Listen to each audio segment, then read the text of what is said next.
I was just reading this book by Costi Hinn that talks a lot about money. Now, interesting about Costi is that he is the nephew of Benny Hinn, the famous or infamous preacher, the health, wealth, and prosperity gospel teacher.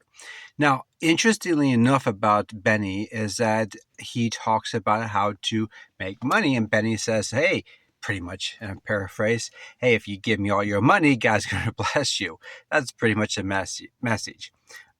Costi comes in and kind of tears that all apart and says, no, that's cheating, that's evil, that's wrong, that's the wrong way how to make money. And I happen to agree with Benny's nephew. You see, Benny had a conversion experience. He turned to Christ and not just some sort of false doctrine as a health, wealth, and prosperity type of teaching. Interestingly enough, I think Costi in his book, if you ever get a chance to read it, it's quite interesting. He talks about, though, the difference between how his father, who's kind of was part of the team, and his uncle made money off the backs of the poor versus a legitimate way of business. He's like, it's nothing wrong to have money. It's nothing wrong to have gained a lot of assets and money and to have wealth. He's like, what's wrong was the method that is being used. If you're actually producing things, let's say you're a real estate agent or you're a real estate investor, or maybe you're a business owner, maybe you're some sort of engineer or some sort of high functioning person that you are making lots of money responsibly in the right order of how God wants us to. That's totally different than how his uncle made money and lived in great wealth and prosperity. So I think the method of how you gain your wealth, the method of how you grow your wealth, the method of how you come by that is super important.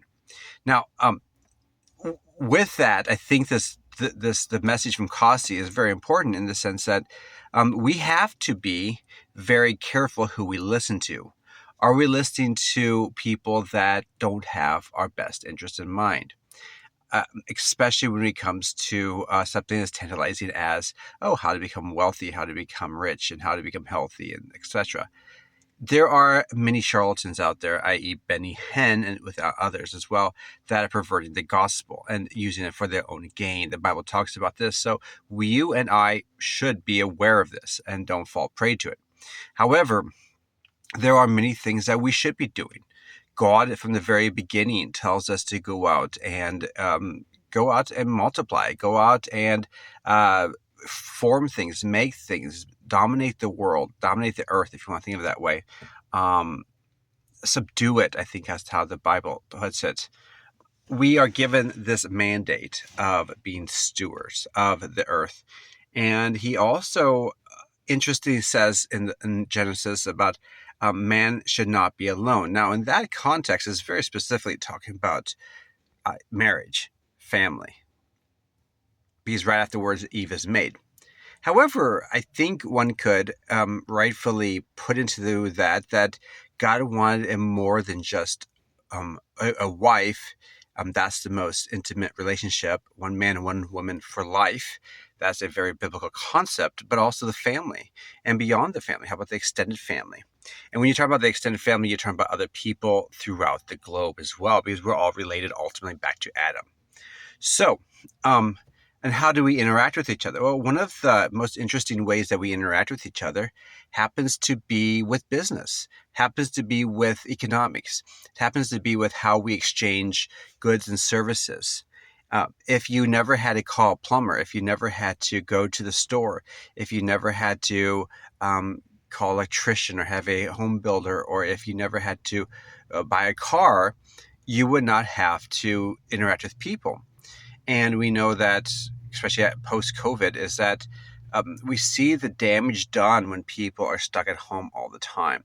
People are divorced from other people. They're in their own little cell, their own little apartment cell, and they're stuck there. It's not healthy for them, and you're not being productive. Sure, you can have a remote job. You can stay in your apartment all day long, live there, get people to bring you food, clothing, whatever else you need, but it's not productive. You need to get out there and go do something. So So this whole biblical concept has so many layers we could tear into and unlearn. But it comes down to this, is that God wants us to go be productive, go do something. And not just follow the bait and get hooked onto something that is false, such as Benny Hinn's message of health, wealth, and prosperity, but rather be somebody who God wants us to be. Go into business, go and make money rightfully and ethically and in a good way, because money ultimately is not just an exchange of value, but it's a when made right, it's a token that says that you have been very helpful to your fellow man, to your family. And when you earn a lot, when you're able to give to other people give back to you in exchange for the value you give them, and that is money. So the more you help other people, the more money you make. If you can learn to help 1,000 people or 10,000 people or 1,000,000 people, you could make way more money, versus someone who could maybe only help 1 or 2 people. So especially with today's technology, we have the ability to now make and help other people in so many different ways. With that, I think that I think that we have this mindset now, that we have a mindset shift. Is not so much that money is bad. It's not so much that wealth is bad. It's how you get it, how you look at money, and how you treat it. But this is what the Bible has been saying all along. The Bible talks a lot about money, talks a lot about the positives of money and the negatives of money. In the New Testament, one of the most famous verses is, the love of money is the root of all evil. And this is so important, is when you love money, it destroys you. It destroys society. We can see this in politics today. There has been so much corruption with money. People have abused the system for their own profit. Same with preachers and anybody else in power as well. It's not uncommon, but it's not right. So how do you do this? You do things the ethical way, the moral way, the right way, the biblical way. Go produce value, go help other people, and not just help them, but when you help other people give you value in response.